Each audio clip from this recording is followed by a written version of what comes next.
What's going on, people? We are Tottenham TV, back here for another review stream as Spurs lost for the second time in a row in the space of a week, 2-1 at Molineux, which two late goals, 2 goals in stoppage time, turned the result around, which looked like we were going to get away with one for a little bit because, you know, 1-0 from the very, I think, second minute we scored, and we were hanging in there all the way till the end. And then obviously Wolves got those 2 goals. Unbelievable goal, the first one. Ball comes over the top, amazing touch and amazing volley into the back of the net.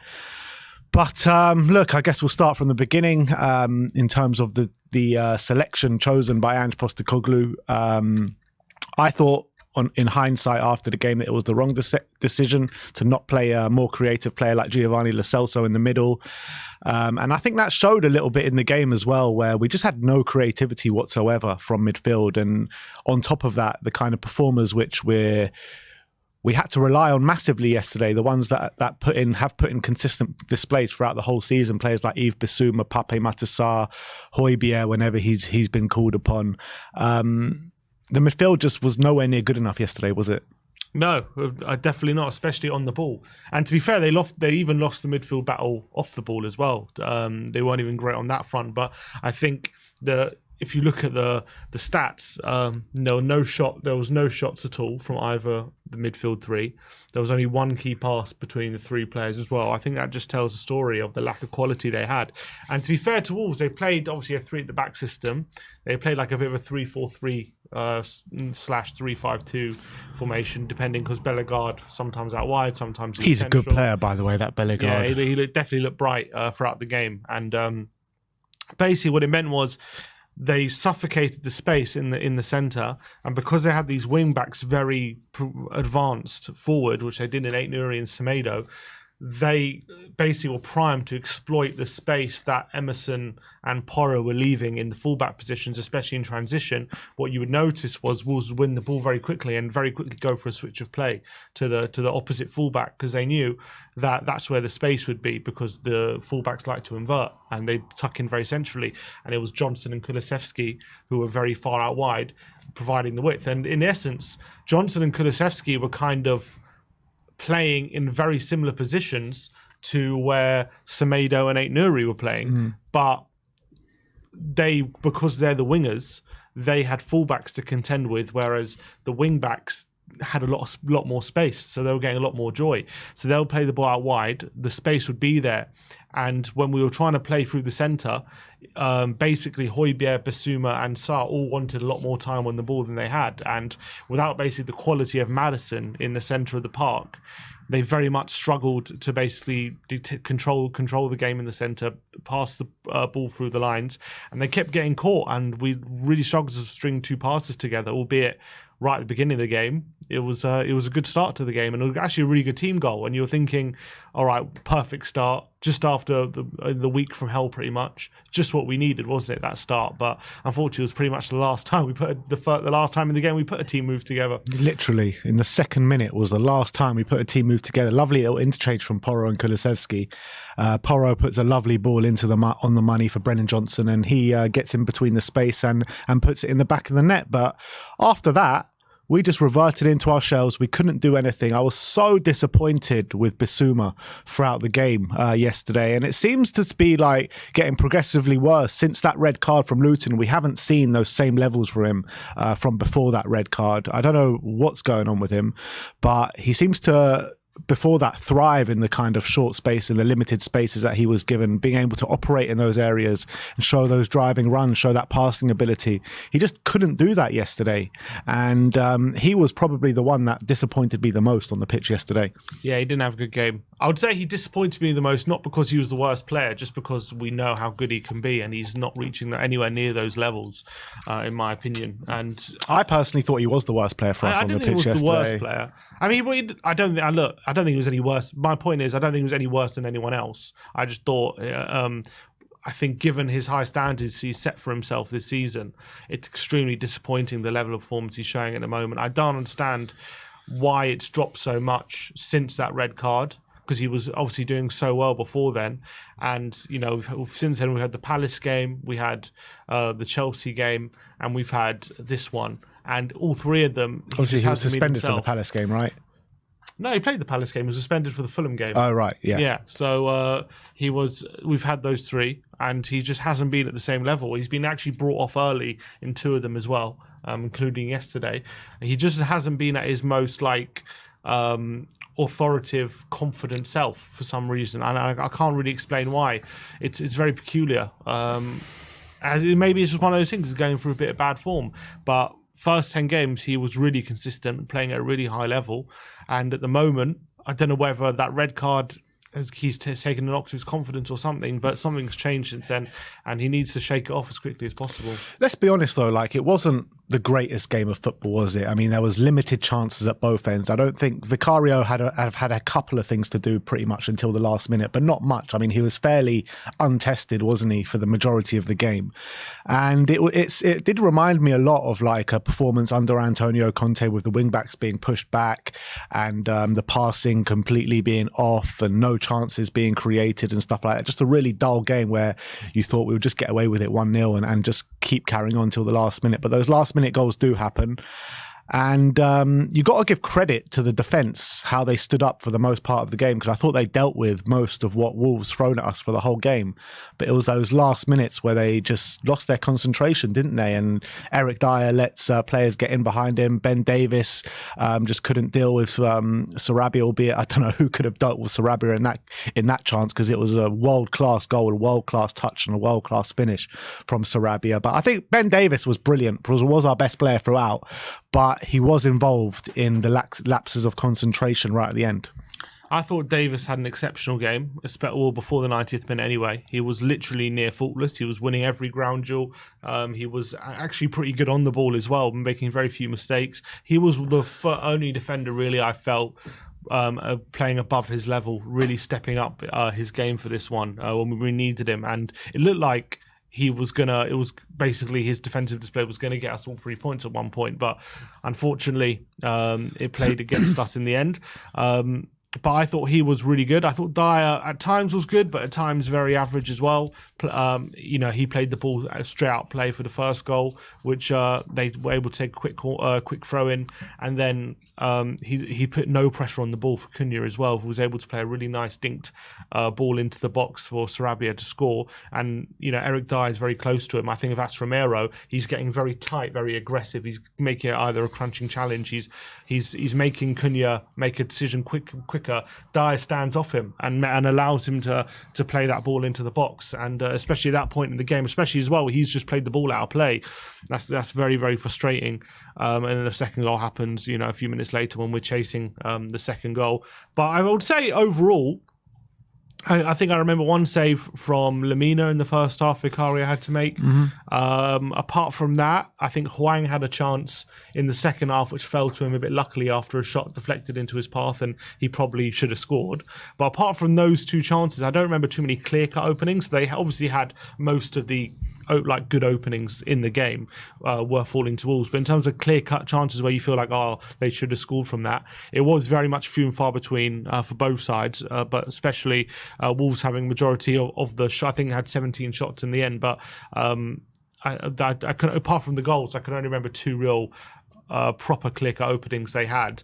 So I think we defended pretty well for a lot of the game. And to be fair as well, what I would say is we were terrible for a lot of the game. But Wolves actually, in a weird way, scored in one of our better moments, because just before Wolves scored, Brennan Johnson had that chance where he took it first time, and that was, he should have done better. Lo Celso had a shot, which we had a break on. So just as we were actually starting to create a few chances, maybe because Wolves were starting to throw a bit more caution to the wind, that was actually our best moment when Wolves were able to find their moment. So I think that's a consequence probably of Bentancur and Lo Celso coming on, and I actually thought the technical level, especially in midfield, gave us a bit more control and it was allowing us to play through them a bit more. And we were actually able to find a few more openings, but we didn't take advantage of them. And then all of a sudden we found ourselves 2-1 down. Look, I think Spurs got exactly what they deserved yesterday with the level of performance on the pitch. They really did. But what you're saying in Giovanni and Bentancur, they added massively when they came on, both of them. I felt Bentancur gave us a real presence in the park, helped us keep the ball a bit more. Giovanni was being aggressive. That challenge in the middle of the park where he like just kind of curled round, I don't know which Wolves player it was, and won the ball back and started an attack for Spurs was brilliant. He had that chance as well, which was a really good shot, looking like it was going to hit the top corner, but it was a really good save from Sarr. So there were opportunities and moments in that stage of the game, but when you take the whole game in 90 minutes, first of all, it's well clear. It was clear before the game that these injuries were going to be detrimental to us, and you're seeing that on the pitch right now. I think that if Van de Ven and Cuti Romero were playing yesterday, or even just Van de Ven, I don't think that result happens. And I think us playing out from the back and maybe trying to control the game works a lot better, because we missed a lot playing out from the back, and that presence in the midfield and from Maddison and also the control that we have in the games when Cuti and Van de Ven are playing. To be fair, it was actually like, if you think about it, it was actually quite similar to like the Palace performance, wasn't it? Except in the Palace game, in that second half, we put a few really good moves together, took advantage of it, and we had Van de Ven and Romero to make sure we weren't really conceding any good chances. Whereas in this one, obviously there was no Maddison to help us control the game a bit more, and obviously we had no Van de Ven and Romero just to make sure that the chances we were conceding weren't as good quality. So I think it wasn't even that different. But I think what I would say is the problem at the moment with all these injuries coming at the same time is they're just affecting so many different elements of our game. You could handle maybe one of Romero or Van de Ven missing. You could maybe handle one of with Udogie missing. You can handle maybe one of Maddison missing, but all of them missing together. And then you're not only that, but the replacements in terms of the profile that they offer are just not the same. They're not a similar profile. They're far from like for like. They're two worlds apart, mate. Yeah, exactly. Not just quality, but profile in terms of what kind of player they are. And that makes a big, big difference. But look, Ange, to be fair, throughout the season, he's had problems to deal with.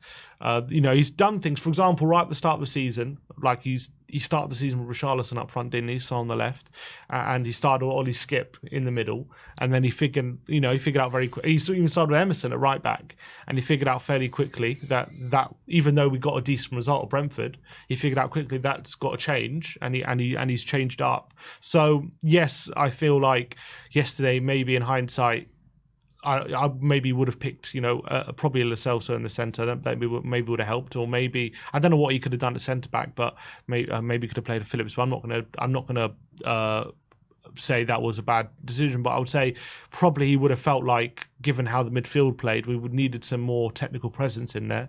But he's going to figure it out. It's his first game where he's had all these injuries, and he's got a lot of problems to deal with, and I feel for him, because there's a lot of issues, a lot of fires he's got to put out right now. And thankfully, one of those issues should be dealt with next game with Udogie back. So that should be an issue dealt with.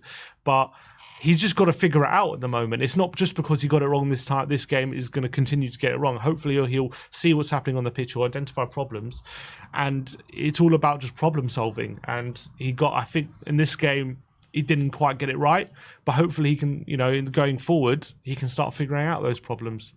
Yeah, I really hope so. But you're looking at the situation now with our next 3 games, our next 4 games, our hardest run in the Premier League so far. And that has to come, and that has to coincide with this mad injury crisis that we got. And you got to remember, Bissouma got booked yesterday as well. So he's going to be suspended for the next game. So that's another problem that he has to come across. And to be honest, and as much as how poor the midfield was yesterday, and how good for the most part the defense was, I'm not as worried as the midfield as I am as the defense, because you look at the teams that we're coming up to face in the next 3 weeks. Yes, fine, Newcastle depleted, but they might have a few players back by the time we play them. But next game, we got Villa at home, who've got Watkins and Diaby, who are absolutely in firing form. You've got Man City coming up the next week.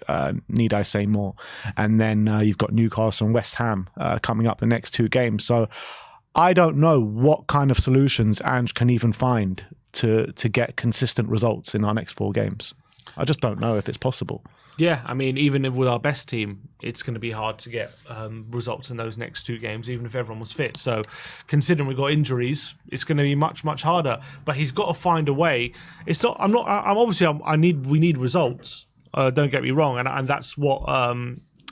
That is what I'm worried about. But I think right now he's just got to focus on trying to get that performance level right. Even if we end up losing the game to Villa, he's got to find a way to get this team playing football again. To how we were in the first 15 minutes against Chelsea. He's got to find a solution so we can actually have a bit more ability on the ball, bring that confidence back. Look, and it's only been 1 game. I mean, you can argue the second half against Chelsea, we're down to 9 men, all that stuff. So look, we had 1 really bad game when it comes to playing with 11 players.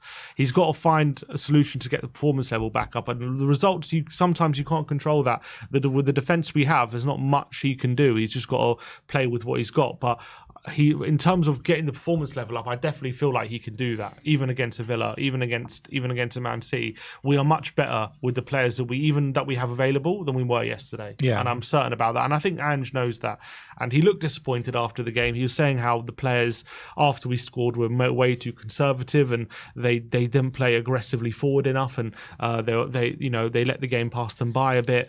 And that's something that's got to be drummed into them, and that's got to, that they have to figure out, because yesterday it wasn't the result that disappointed him the most. It was just how we played. And what do you put that down to? Because we've been so good at kind of pressing, being aggressive, keeping the ball all season, and yesterday it was just a complete opposite of what we've been showing all season. The pressing was completely off. At times, Sonny was the only one pressing and nobody was following him. And if they were, it was kind of half-assed. We just couldn't keep the ball for love nor money. None of the players could string 2 passes together. Way too passive. And I don't know, it just looked like a different mentality from the team yesterday. I think a lot of it may have been Wolves themselves had a very good game. They were playing at a very high level, and we know Wolves is a tough place to go. They beat Man City not long ago, albeit it was Man City probably played better than we did on the day. But they've had some really good performances against top teams at home. They're not easy to play against, but it seemed like Tottenham maybe weren't up for the fight a bit yesterday. I wouldn't say it was a case of not trying or anything like that. I definitely see a team out there trying their best, but I don't know.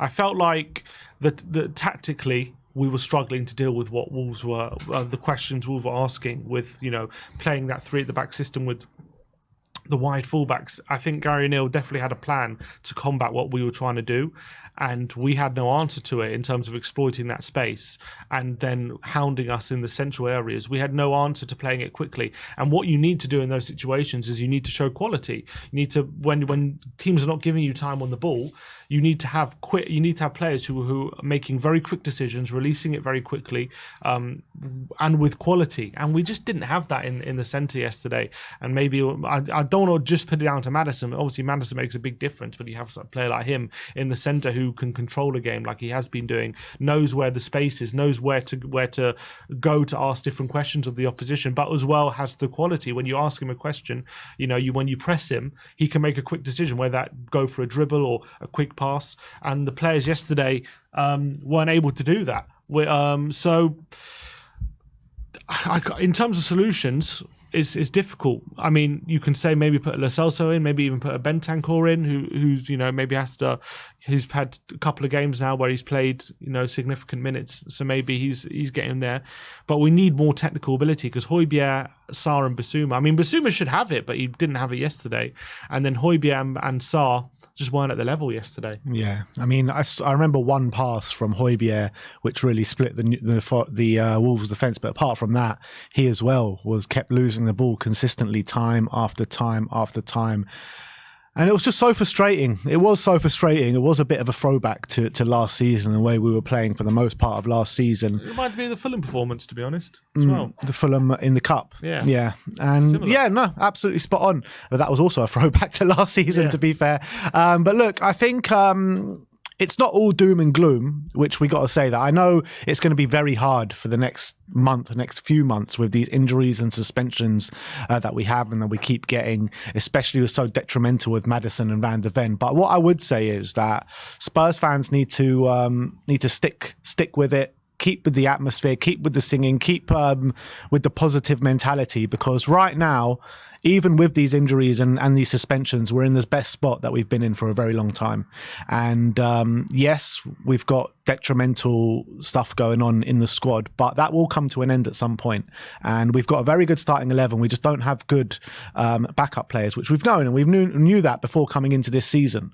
So I think everyone said, didn't they? How consistently everyone has said for the first 10 games, we're just a few injuries away. Yeah, and that's where we're at. And that's where we're at right now. It's no surprise, is it? Exactly, and that's where we're at right now. But what I would say is that we need to just keep pounding the positivity on Ange Postecoglou and this team, because that's the only way that we're going to get out of this. And yeah, we might not do exactly what we thought in the last couple of weeks. Because a week ago, we were top of the league, unbeaten. Things will look like it could be the best thing we've ever seen in a while. And then it's all come crashing down in the space of a week. So I think that we just got to realise as Spurs fans, we're on the right path at the moment. I would say it's come crashing down if you really thought we were going to be in a title race. But right now, even if if Liverpool beat Brentford, we go down to 4th. But still, because of this is what I kept saying. I'm not looking at the top 2 or 3. I'm looking at the gap we were building between us and 6th. And right now, Newcastle lost yesterday, so I think that gap remains at 6 points. Thankfully, the fact that we've had such a good start to the season means we've built a bit of a buffer between us and those teams. Obviously, 6 points is 2 games that can be wiped out very quickly, but Newcastle have their own injury problems, and Brighton don't seem to be doing very well at the moment. So, when it comes to a top 5 finish, that even if we do have a bad month or so, and we obviously we don't want to lose every game, but if we can pick up a win or two over the next maybe not the next few games, but over the next month, it might not be the best month, but if we can just keep ticking over a couple of results here and there, hopefully that keeps that buffer for when the players come back, and then we can go again. But right now, if it comes to a top 5 finish, well, that's still very much on, and a bad few games ain't going to change that. Just because, but yes, if you're thinking that we could have done something special and we were actually in a title challenge and all that kind of stuff, then yes, this has definitely been a